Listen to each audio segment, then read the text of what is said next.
What's going on, ladies and gentlemen? My name is Gabe Reed with Joyous Tutoring. Let's get straight into this. Each year, we celebrate MLK Day, right? And as I'm thinking, I only know a little bit about Dr. King. Nonviolent approach, I have a dream speech, but I want a more in-depth understanding of his contributions.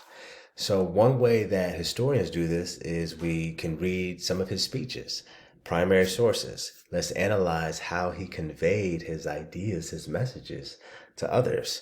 And so throughout this series, we'll see a number of different reading strategies that expert readers apply, expert historians apply to better comprehend the text. And all of us should be applying this, no matter what you were reading. And so we always start by previewing the text. This causes us to generate questions way before we read the actual content of the message. And so we do this in 3 simple steps, right? And so the first step is let me get the number sign right here.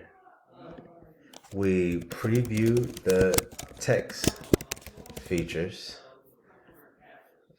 Okay, this is like the title, date, etc. We activate background knowledge, and then we generate questions. And these questions that we're actually seeking, our curiosity is guiding us to find these answers when we read. And so let's take a look at a speech by MLK. Obviously, we want to understand his contribution, and the strategy we're focusing on is generating questions. And so this speech title, and let's focus on one strategy at a time, right? One text feature at a time, is give us the ballot, right? And so now I want, this automatically activates background knowledge. And so for me, give us. To me, anytime someone says, give me, give us, you're making a demand, right? That's very forceful, demanding language. And then secondly, ballot. I know this has to do with voting. And so what's connecting is there's some sort of demand for voting here. And a question that generates, right, naturally, that's when I read the title, Give Us the Ballot, and I know this is by MLK. Who is MLK demanding this from? Just curious, who precisely? And I know that MLK is nonviolent. And so he's not saying, give me this, or I'm going to beat you up. He's saying, give me this for ... What justification does he use? And so what reasons does MLK give to justify his demand? Okay. And so another text feature that we have is the author. We talked about him a little bit already.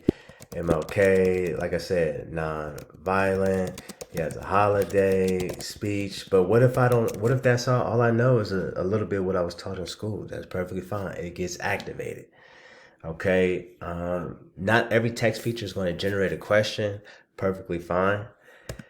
Let's go to the date. And so I see it's May 17th, 1957. Background knowledge. I know the civil rights movement, was a big part of MLK, but I thought that was more so in the 60s.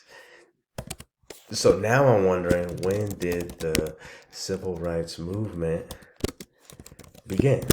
Right? Was it in the 50s? Was it even before that? I'm curious about that. Location is another text feature. DC, shout out DC, Maryland, Virginia, my hometown. And so I know I Have a Dream speech was there, so maybe he goes there frequently. But once again, it doesn't really generate a question for me. So it just activates my background knowledge. And so these are some questions, not all of them. And as I read, more questions are going to be generated. That's just how our minds work. So I have that. And so I have a couple questions that I want answered as I'm reading this. Who is MLK demanding this from, this ballot from? What reasons does MLK give to justify his demand? And when did the civil rights movement begin? Now, will all these questions be answered? I hope so, but if not, I'm at least going to be actively looking for it. Nevertheless, these are the strategies. This is a skill that expert readers apply constantly, automatically, instantly. We don't even usually think about it. And so if you're struggling with comprehension, I want you to practice this strategy. Once again, you do it in 3 steps. You preview the text features, such as the title. You activate your background knowledge. Sometimes you have to write it down. Nothing wrong with that. You generate questions. Same thing. I like to write them down so I don't forget. Thank you all for listening, watching. I want to see you practice the skill. See if you can practice with loving your enemies, right? What background knowledge is activated and what questions come up with you as you examine some of these text features. Can't wait to see what you write in the comments, and I'll be hearing from you soon. Peace.